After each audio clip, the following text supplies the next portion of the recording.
अस्सलाम वालेकुम दोस्तों, कैसे हैं आप सब। मैं ज़बीना फ़याज़ एक बार फिर आपके साथ। तो मैं शुरू कर रही हूँ आईना पोशीदा दुनिया पार्ट 2।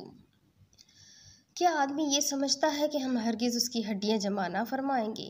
क्यों नहीं, हम कादिर हैं कि उसके पूर ठीक बना दें। सूरह अल-क़याम आयत नंबर 3 और 4। फ़रज़ा मदीर के साथ खेतों में आया था, जहाँ सफ़ान शाह अपने काम से फारिग होते लोगों के हुजूम में बैठे दरस दे रहे थे। ए गाँव के वासियों, क्या इस बात से इत्तेफाक करते हो कि मरने के बाद दोबारा ज़िंदा होंगे और ज़िंदगी का हिसाब दोगे? सब ने बेक वक्त अज़बात में सर जवाब दिया। तभी उनकी नज़र अदीर और फ़रज़ाम पर पड़ी। अरे आओ बच्चों आओ। वो दोनों जब आगे बढ़े तो सब उनकी इज्जत में खड़े हो गए और सलाम किया, जिसका जवाब वो बहुत मोहब्बत से देते रहे।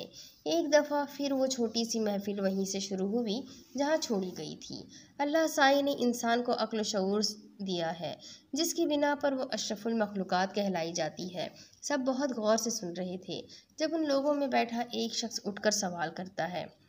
गुस्ताखी माफ़ हुजूर, पर एक अर्ज़ लेकर हाजिर हुआ हूँ। उसको देख सफ़ान शाह खामोश थे, इतने कि उनकी हर वक्त चमकती बोलती आंखें भी साकित खामोश उन लाल सुनहरी आंखों को देख रही थी। पूछो। ये नरमी न सख्ती, एहसास जज्बात से आरी लहजा। ये हम सब जानते हैं कि जिन इंस अल्लाह साई की मखलूक है, वो अपनी हदूद जानती है, पर जब हदूद तुड़वाई जाए और फिर गद्दारी हो तो क्या जिन इंस बदला ले या अपना हक ले? सभी इस शख्स की महफिल के ज़ेरे बहस मौजू के बरअक्स सवाल पर हैरान थे। सफ़ान शाह बिना पलके झपकाए उसकी आंखों में देख रहे थे। हाल मुकाबिल का भी ऐसा ही था। कुछ लम्हे खामोशी के बाद सफ़ान शाह की आवाज़ गूंजी। अल्लाह की हुदूद बहुत वसी है, पर महदूद भी। उनसे तजाविज़ अल्लाह साई से बगावत है। कोई जिन और इंस अल्लाह साई की हदूद को तजाविज़ नहीं करता, ख्वाह दो सूरतों में। अब मेरा सवाल ये है कि तुम किस सूरत की बात करते हो? उनकी बहस व तकरार सबकी समझ से बलातिर थी। एक दफ़ा फिर खामोशी छा गई और इस खामोशी में बरपा शोर सिर्फ दो लोगों की क़ुव्वत समाअत तक महदूद था। ये गलत है, आंखों में बहुत शिकवा था। कुछ गलत नहीं, ये बगावत है, बेतासुर जवाब। वो मेरे नाम है, एक दलील दी थी लाल आंखों ने। वो अदीर की है, उसका शौहर तुम्हारे सामने है, वो कभी तुम्हारी नहीं थी। हकीकत बयान की थी सफ़ान शाह ने। मुझे लाने वाला, मुझे उनसे दूर करने वाला और मेरे नाम करने वाला आज भी तड़प रहा है। क्या ये काफ़ी नहीं मुझे सौंपने के लिए? इज्जत थी, बहुत इज्जत, जैसे नाराज़गी बर्दाश्त न हो रही हो। तुम अजीज़ हो हमें, इतने के नाकाबिल बयान, पर जो चला गया वो चला गया, जो है हम उसे ऐसे नहीं जाने देंगे। सफ़ान शाह के बेतासुर लहजे में दुख की झलक अयां हुई, जो मुकाबिल के दिल पर कारी वार थी। तभी खामोश हो गया। फिर अचानक वो लाल सुनहरी आंखें आगे बढ़ के एक अकीदत भरा बोसा सफ़ान शाह के हाथ की पुश्त पर देता वहाँ से चला गया, लेकिन हर एक को हैरत में डाल गया। तुम क्यों डरती हो? मैं वही हूँ जो तुम्हारी हिफाजत करता था। वो आज फिर उसके सामने बैठा शिकवा कर रहा था, जबकि वो आंखें बंद किए हौले हौले लरज़ रही थी। आयरा, मोहब्बत भरी सरगोशी जिसमें शिकवे की आमेज़श भी शामिल थी। नहीं, तुम धोखा हो, एक फ़रेब। तुम नहीं, जिसे मैं जानती थी। तुम वो हो जो मैं समझना नहीं चाहती। उसके लब हिले थे, पर आवाज़ सरगोशी से भी कम थी, लेकिन मुकाबिल तक साफ साफ हुर्फ बहुर्फ पहुँच रही थी। उसकी बातें मुकाबिल को गुस्से में लाने के लिए काफ़ी थी। लाल सुनहरी आंखें लहू रंग होती अपने अंदर जल रही थी, अपने अंदर चल रहे तूफ़ान का पता दे रही थी। मैं वो हूँ जिसकी आगोश में तुम्हें सुकून मिलता है। मैं वो हूँ जिसके साथ तुम्हें रातों को डर नहीं लगता था। वो अपने गुस्से को दबाए मोहब्बत से नरम लहजे में बोला। उसकी आवाज़ अगर कोई और सुन लेता तो शायद अब तक उसकी आवाज़ का दीवाना होता, उसके काबू में होता। नहीं, चले जाओ, तुम चले जाओ। ठीक है, जा रहा हूँ, पर याद रखना, ये दीवाना तुम्हारी एक आवाज़ का तलबगार है। बकवास बंद करो, चले जाओ। नहीं, नहीं चाहिए तुम। मैं अपने शौहर के साथ खुश हूँ, चले जाओ। वो बंद आंखों से मुसलसल बोले जा रही थी, जब अचानक महालिज बेगम की आवाज़ उसके कानों में पहुंची। बेटा, क्या हुआ? कौन चला जाए? क्या कह रही हो? अपनी माँ को अपने सामने देख वो उसने कमरे में नज़रें घुमाई, पर उसके और उसकी माँ के अलावा कोई भी मौजूद नहीं था। कोई नहीं माँ जी, मुझे अम्मा पास जाना है। वो उनकी सुने बगैर ऊपर की तरफ चल दी, जहाँ उसकी दादी शायद उसी की मुंतज़िर थी।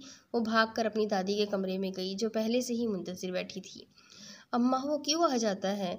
उसे मालूम है मैं अदीर की हूँ, बहुत मोहब्बत करती हूँ अदीर से। ये क्यों मुझे मेरी ज़िंदगी में खुश नहीं होने देता? आज वो अपने दिल का बोझ उतार रही थी, जबकि उसकी दादी की नज़रें बाहर खड़े वजूद पर थी, जो ज़ब्त के कुन मराहिल से गुज़र रहा था। अंदाज़ा मुश्किल था। बस मेरी शहज़ादी, शायद उसे पता चल चुका है, अब वो नहीं तक करेगा तंग तुम्हें। फ़हमीदा बेगम उसे सीने से लगाए बाहर खड़े वजूद को तकती दिलासा देती है। तुम खुद देखो और सुनो, ये तुम्हारी नहीं। लबों को हिलाए बगैर वो बाहर खड़े वजूद से मुखातिब थी। मैं हार गया, दुख था बहुत लहजे में। मैं जान गया कि ये मेरी नहीं, पर इसकी हिफाजत मेरे ज़िम्मे है, जिससे मुझे दस्तबरदार कोई नहीं कर सकता। हर मुसीबत के सामने लड़ने के लिए ये मुझे पाएगी, पर अब मैं इसके सामने कभी नहीं आऊँगा। इतना कहते ही वो गायब हो गया। फ़हमीदा बेगम उसके जाने के बाद आयरा की तरफ मुतवज्जा हुई, जो रोते रोते उनकी गोद में ही सो चुकी थी। अल्लाह तुम्हें महफूज रखे। कसक भरा मजबूर लहजा। ऑपरेशन थिएटर में मुख्तलिफ मशीनों की वहशतनाक आवाज़ें दिल दहला देने के लिए काफ़ी थी।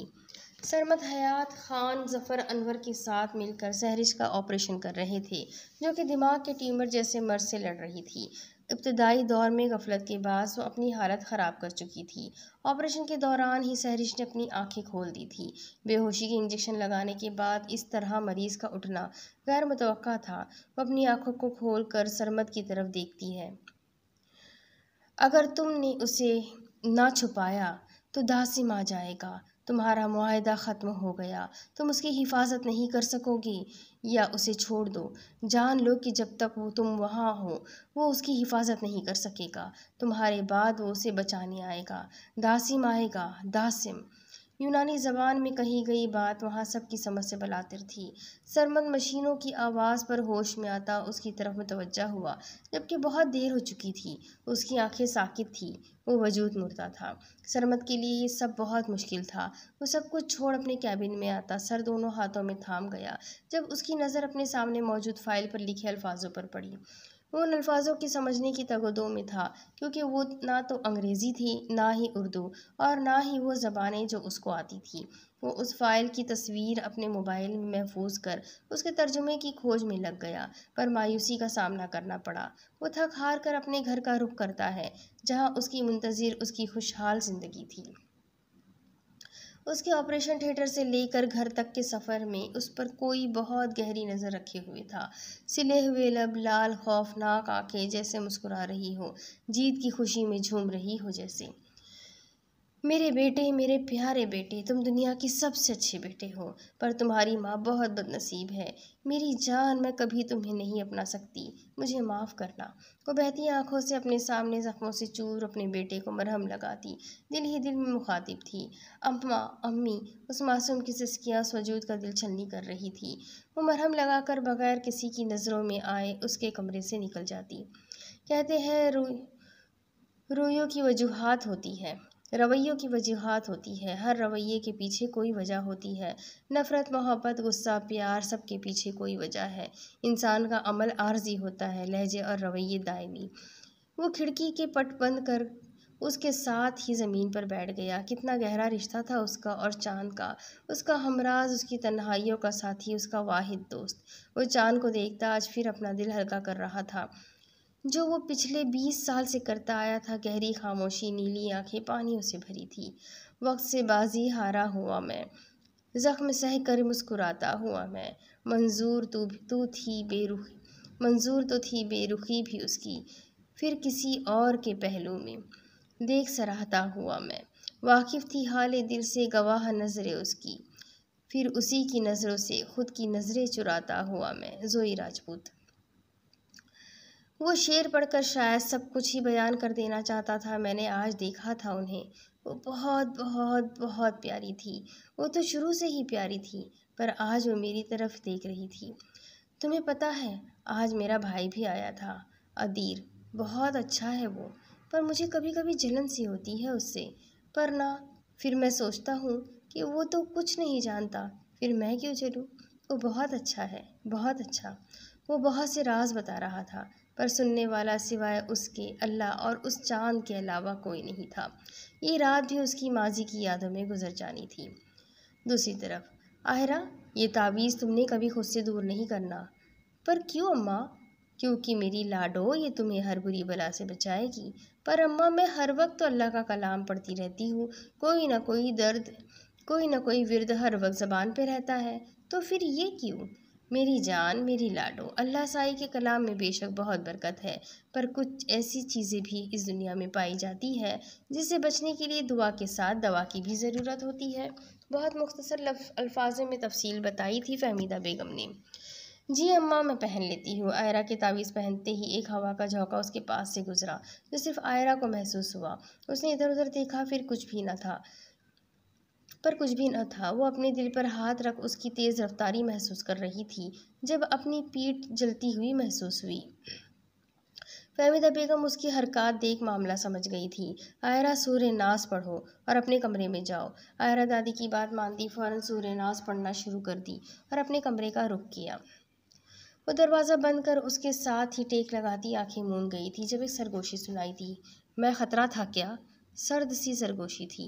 अचानक कमरा बेइंतहा ठंडा हो गया, जो आयरा को कपकपाने पर मजबूर कर गया था। तुम क्यों आए? मैंने कहा था ना मत आना। वो आज नजरें नहीं उठा पा रही थी। मैं तो मुहाफिज था तुम्हारा। फिर सरगोशी हुई जिसमें दुख शामिल था। तुम वो नहीं थे जो थे, तो तुम कोई और हो। वो नहीं हो तुम। आयरा की बात से मुकाबिल के लबों पर मुस्कुराहट खिली थी। वक्त नज़दीक है राज फाश होने का। आयरा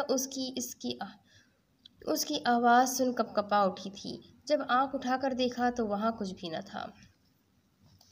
अब माजी। आज सहरिश को गुजरे हफ्ता हो चुका था, पर सरमद दिन ब दिन बेचैन होता जा रहा था। उस फाइल पे लिखी वो सत्र की खोज लगा चुका था, जिसकी वजह से उसकी बेचैनी और बढ़ गई थी। वो सच में जादूगरनी थी। उफ मेरे अल्लाह, ये मैंने क्या कर दिया? क्या कर दिया? सब जानते हुए भी वो सर दोनों हाथों में गिराए खुद से मुखातिब हुआ। माजी एक नासूर भी है और शफा भी। जब दर्द देता है तो इंसान को अगली सांस भी मुश्किल लगती है, पर जब खुशी देता है तो इंसान सोचता है कि दुख कभी था ही नहीं। पर अफसोस, इंसान अपने माजी के सिर्फ वो बाप याद रखता है जिसमें उसे दर्द मिला। खुशी के लम्हात तो याद करवाने पर याद आते हैं, लेकिन कुछ माजी की खुशियाँ दुखों की चादर में लिपटी हुई मिलती है। आज उसे अपनी गलती का एहसास हो चुका था। वो क्या कर बैठा था, अंदाज़ा अब हुआ था उसे। नहीं, मैं अपनी जान दे दूंगा, लेकिन जो वो चाहते हैं वो मैं कभी नहीं करूंगा। मैं ऐसा हरगिज़ नहीं करूंगा। डॉक्टर सरमत, वो एक्सीडेंट वाले पेशेंट को होश आ चुका है, पर वो बेकाबू हो रहा है, इसलिए मजबूरन हमें बेहोशी का इंजेक्शन देना पड़ेगा।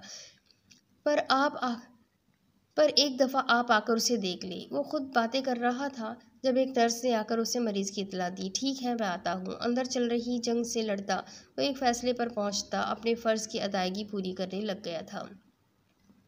बहुत अफसोस हो रहा है कि तुम मेरे बेटे हो। और गलत बोल गई मैं। ओहो, गलत बोल गई मैं। गंदा खून हो तुम, वो गंदा खून जिसके वारिस का ही ना पता हो। तुम नाजायज़ हो, गंदे हो तुम, नापाक हो तुम। वो नीम बेहोशी की हालत में दाएं बाएं सर मारता इन आवाज़ों से पीछा छुड़वाना चाहता था, पर वो मुसलसल ऊंची होती जा रही थी। नापाक, नाजायज़, गंदे। नहीं नहीं मम्मी, मैं गंदा नहीं हूँ। मैं आपका बेटा हूँ। खुदारा, मैं गंदा नहीं हूँ। बेटा संभल कर। क्या हो गया है? रुको रुको बेटा। सरमद जब मरीज़ के कमरे में आया तो उसकी बिगड़ती हालत देखते खुद की परेशानियाँ भूल चुका था। नहीं, मैं गंदा नहीं हूँ। मैं अच्छा हूँ। हाँ हाँ बेटे, तुम तो बहुत अच्छे हो। सरमद के दिलासे भी उसके कुछ काम ना आए थे। वो मुसलसल हाथ पांव चलाता रहा। मजबूरन सरमद को उसे बेहोश करना पड़ा था। क्या उसके साथ कोई आया है? उसने अपने साथ आए वार्ड बॉय से पूछा। नहीं सर, एक लड़का इसे छोड़कर चला गया था, कहता है सड़क पर मिला था। अच्छा, चलो ठीक है। इसे जब होश आए तो डॉक्टर फर्ज से कहिएगा कि वो इसे देखे। मैं घर जा रहा हूँ। जी ठीक है, वार्ड बॉय बोला। अल्लाह तुम्हारे हाल पर रहम करे। वो उस नीम जान वजूद को दिल से दुआ देता कमरे से निकल गया। पर कुछ दुआएं दूसरों के साथ खुद के लिए भी मांग लेनी चाहिए। हम शैतान की पैरवी करते हैं। बताओ तुम क्या दान करोगे हमारे आका के लिए? सियाह वजूद आज एक खंडर नुमा महल के हॉल के बीचों बीच खड़ा था। शायद यहाँ दरबार बुलाए जाते थे। सामने टूटे पत्थरों के दरमियान रखे तो तख्त से धुआं सा उठ रहा था। अगर कोई और उस जगह होता तो इसी सोच से पागल हो जाता कि यह आवाज़ कहाँ से आ रही है। पर वो वजूद मामूली नहीं था, वो वजूद था भी या नहीं कोई नहीं जानता था।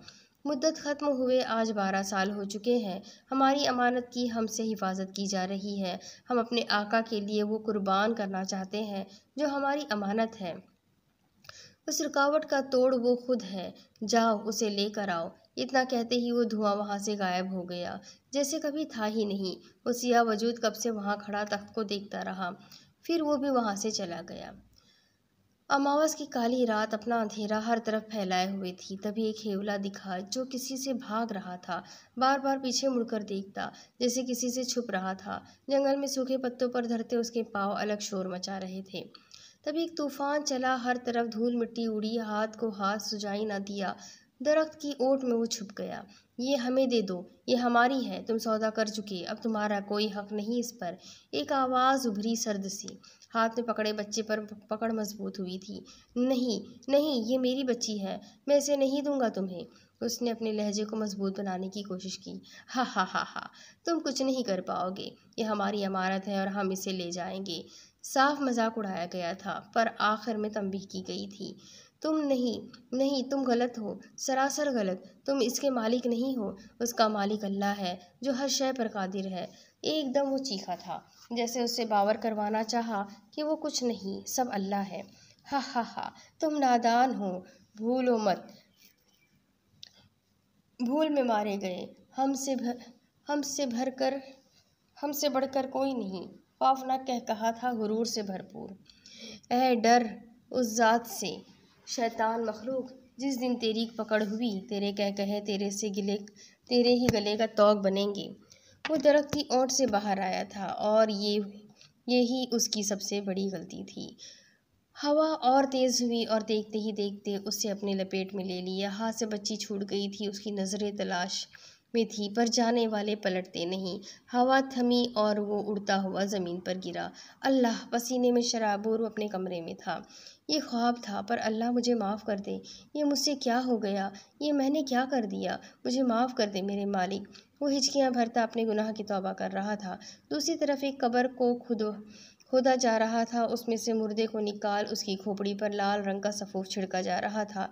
तब एक काला चोला पहने मकरूह चेहरे वाला शख्स वहां आया। उस लाश को निकालो, ये अभी गली नहीं, इसकी खोपड़ी अलग रखो और धड़ को दफना दो। भारी आवाज़ में उसने अपने चेले को हुक्म दिया। सरकार, खोपड़ी पर सिंदूर लगा दिया है। उसके चेले ने उसे इतला दी। जाओ और खून का इंतज़ाम करो, आज रात हम यहीं रहेंगे और अपने अमल को मुकम्मल करेंगे। उस वजूद की बातों से साफ आया था कि वो किसी को बर्बाद करने का सामान कर रहा है।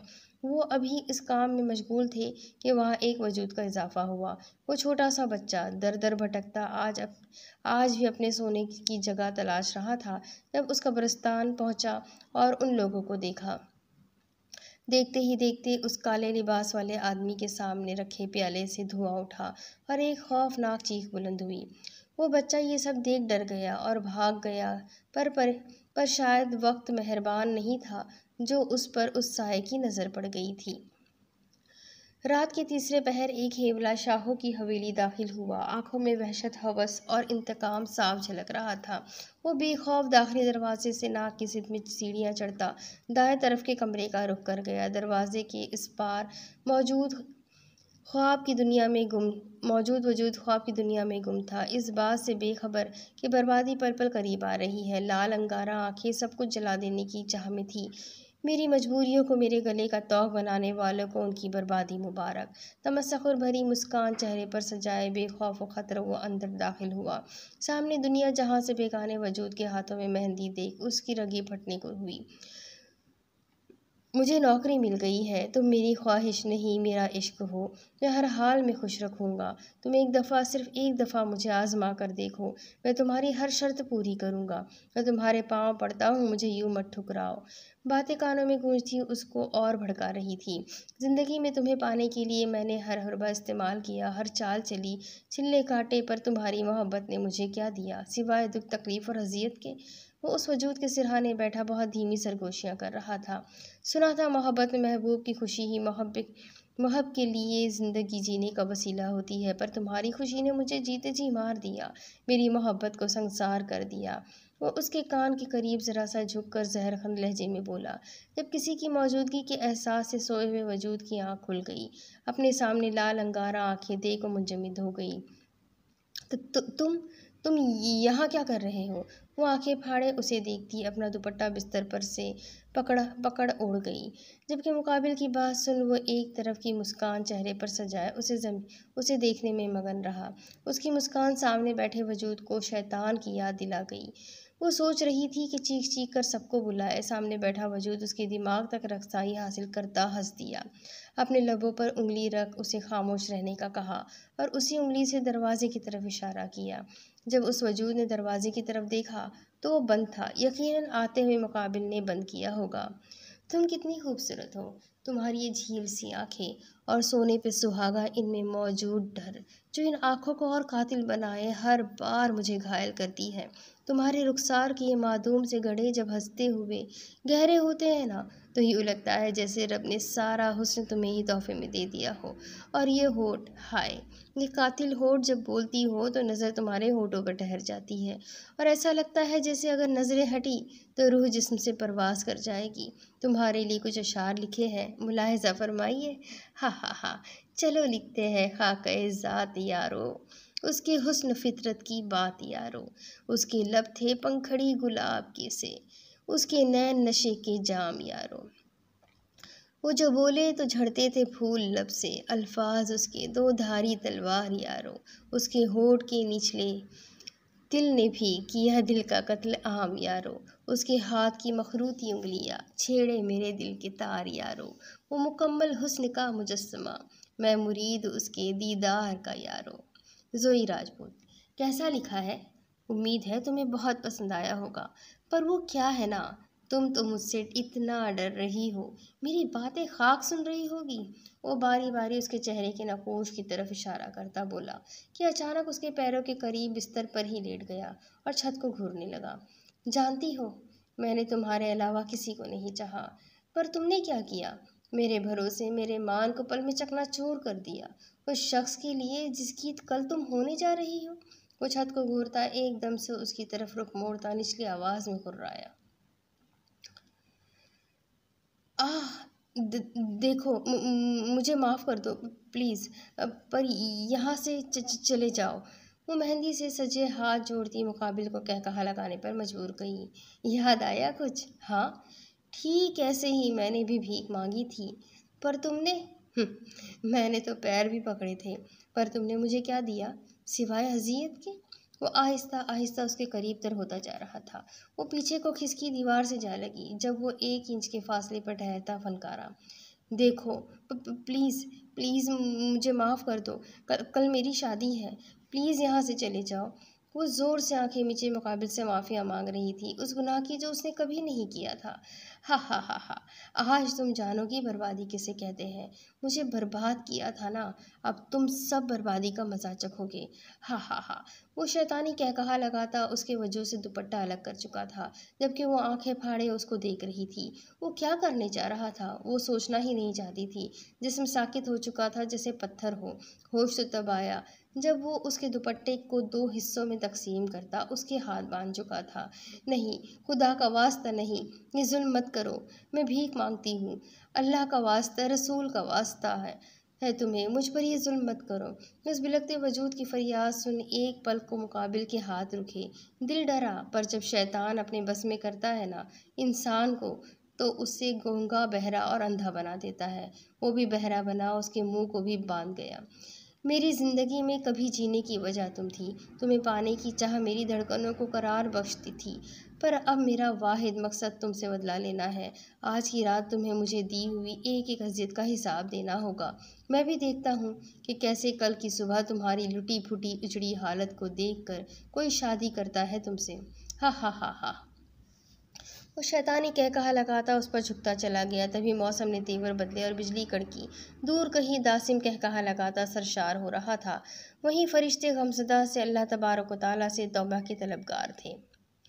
अगली सुबह शाह हवेली में कोहराम मचा हुआ था। हर शख्स अश्कबार था तो वहीं कुछ लोग सदमे में थे। शादी वाले घर पे ये कैसी कयामत टूटी थी। सबकी समझ से बलातर था कि कौन शाह हवेली पहरेदारों की मौजूदगी में आ सकता है। ना सिर्फ आया बल्कि शाह ख़ानदान को तबाह कर डाला। उनकी बरसों पुरानी इज्जत की धज्जियाँ उड़ा दी।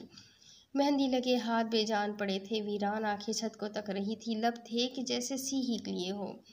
मुझे मालूम है जब कल तुमसे सब पूछेंगे कि तुम्हें तबाह करने वाला कौन है तो तुम बता दोगी मेरा नाम। पर एक राज बताऊं, किसी को भी मेरा पता नहीं चलेगा।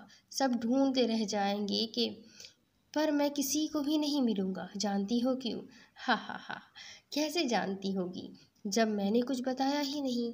मैंने ना शैतान से सौदा किया है और वो कोई मामूली सौदा नहीं, अपनी रूह उसके पास गिरवी रखवाई है।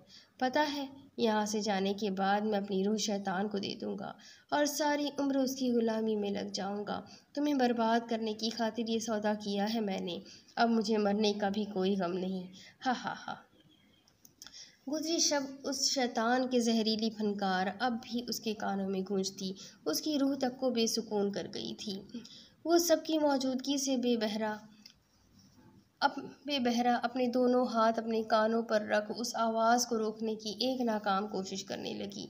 आह आह मत करो खुदारा, दूर रहो मुझसे। कोई बचाए मुझे शैतान से, बचाओ, कोई है, कोई है। उसके चीखने पर सब लोग परेशान होते उसके पास आए। जब कमरे का दरवाज़ा एक दफ़ा फिर खुला और आने वाली हस्ती को देख सबके चेहरे लट्ठे की मानंद सफ़ेद पड़ गए थे। वो अपने सामने चीखते हुए वजूद को देख सब कुछ समझ गया था। उसकी मोहब्बत, उसकी इज्जत सब खाक हो चुकी थी। वो बगैर कुछ कहे उल्टे कदमों वापस लौट गया और पीछे सब के लिए अनगिनत सवाल छोड़ गया। मैंने अपना वादा पूरा किया। मैं अपनी रूह आपको बेचता हूँ। मैं आपकी ग़ुलामी में हाजिर हूँ मालिक, मुझे अपना ग़ुलाम बना ले। मैं आपकी ग़ुलामी में हाजिर हूँ मालिक, मैं आपकी ग़ुलामी में हाजिर हूँ मालिक, मैं आपकी ग़ुलामी में हाजिर हूँ मालिक। घने जंगल में रात के वक्त वो शैतान सिफत वजूद अपनी दोनों कलाइयाँ काटते हुए मुसलसल यही अल्फाज दोहरा रहा था। अपने गिर्द खींचे गए सितारा नुमा दायरे के हर कोने पर मोमबत्ती जलाई हुई थी। सामने ही इंसानी खोपड़ियों के ऊपरी हिस्से पड़े थे जिनमें 3 मुख्तलिफ रंग के सफ़ूफ पड़े थे। उस दायरे के बाहर भी एक दायरा खींचा गया था जिसमें आग लगाई गई थी। वो मुसलसल ये लफ्ज़ दोहराता एकदम चुप हो गया और अपने सामने रखे प्याले जिसमें मुसलसल उसकी कलाइयों से निकलता खून जमा हो रहा था उठाया और उसे अपने ऊपर गिराया। फिर अपने मुंह में कुछ बड़बड़ाते हुए अपनी दाएं तरफ रखे चाकू को उठाया जिससे उसने अपनी कलाइयाँ काटी थी और वहशतनाक चीख के साथ अपने गले पर छुरी चला दी। तभी दायरे के गिर्द लगी आग बुझ गई और सितारा नुमा दायरे के हर कोने में पड़ी मोमबत्ती से काले रंग का धुआं उठना शुरू हो गया और उस खामोश वहशतनाक जंगल में दूर दूर तक भयानक कहकहे गूंजने लगे। सफ़ान शाह अपने जिगर गोशे की हालत से खूब वाकिफ़ थे। ये क़यामत कम न थी शाह ख़ानदान के लिए। कई दफ़ा सुराख लगाने की कोशिश की गई पर कुछ हाथ न आया। तभी वो अब अपने बेटे से बात करने उसके कमरे की तरफ जा रहे थे। दरवाजे तक जब पहुँचे तो वो पहले से ही खुला हुआ था। सफ़ान शाह बगैर दस्तक अंदर दाखिल हुए जब सामने ही उनका बेटा जानमाज़ पर सजदे की हालत में था। इस हालत से साफ अंदाज़ा लगाया जा सकता था कि वो रो रहा है, पर अल्लाह के सामने रोने में कैसी शर्मिंदगी। सफ़ान शाह अपने बेटे को देखते सर फ़ख्र से बुलंद कर गए थे। यकीनन राहिला सफ़ान शाह ने अपने बच्चों की तरबियत बहुत आला की थी। वो जब दुआ से फारिग हुआ तो जायनमाज को मखसूस जगह पर रख आया। तब अपने वालिद को अपने कमरे में देख चौंक गया। बाबा सरकार, आप यहाँ? वो एहतरामन नज़रें झुकाए बोला, मेरे बेटे मेरे पास बैठो, मुझे कुछ बात करनी है तुमसे। उन्होंने मोहब्बत से उसे अपने पास बुलाया। तो समीर शाह, हालात तुम्हारे सामने हैं और फैसला भी तुम्हारा है। जो कहोगे वही होगा। समीर शाह अपने वालिद की बात सुन एक पल को हैरान हुआ। बाबा सरकार, आप कहना क्या चाहते हैं? मैं समझने से कासिर हूँ, वो उलझे हुए लहजे में सवाल करता। उनकी बात का पस मंज़र समझना चाह रहा था। ये रिश्ता, सफ़ान शाह अभी अपनी बात मुकम्मल करते कि समीर शाह नज़रें झुकाए उनकी बात को टोक गया। बाबा सरकार, अगर आप सबको ये फ़िक्र लाहक है कि मैं इस रिश्ते को ख़त्म कर दूंगा तो ये आप सबकी गलतफहमी है। ये शादी अपने मुकर्ररा वक्त पर ही होगी। आप सब तैयारियां करें। समीर शाह की बात सुन सफ़ान शाह बेफिक्र होते उसके माथे पर बोसा देते कमरे से बाहर चले गए। पीछे वो गहरी सोच में डूबता चला गया। मैं नहीं जानता कि आने वाला वक्त कैसा होगा, पर वादा है समीर शाह का कि कभी अपनी मोहब्बत को तन्हा नहीं करूंगा। ज़माने के हर तल्ख और कड़वे सवाल और तंज को कभी तुम तक पहुंचने नहीं दूंगा। हाँ, अगर अल्लाह साईं ने साथ दिया तो, वरना मैं क्या और मेरी औकात क्या। बस अल्लाह साईं मुझे हिम्मत, ताकत और हौसला अता फरमाए। आमीन सुम्मा आमीन। वो ख्याल में उस मासूम वजूद से मुखातिब होता आंखें मीच गया और सरगोशी नुमा उसका नाम लिया, सहरिश समीर शाह। अब इसके आगे की कहानी मैं आपको अगली किश्त में सुनाती हूँ कि आगे क्या होगा, ये कहानी का अंत क्या है और इस कहानी की हकीकत क्या है। जानने के लिए मेरे साथ बने रहें। अगली किश्त में फिर मिलेंगे। तब तक के लिए अल्लाह हाफ़िज़।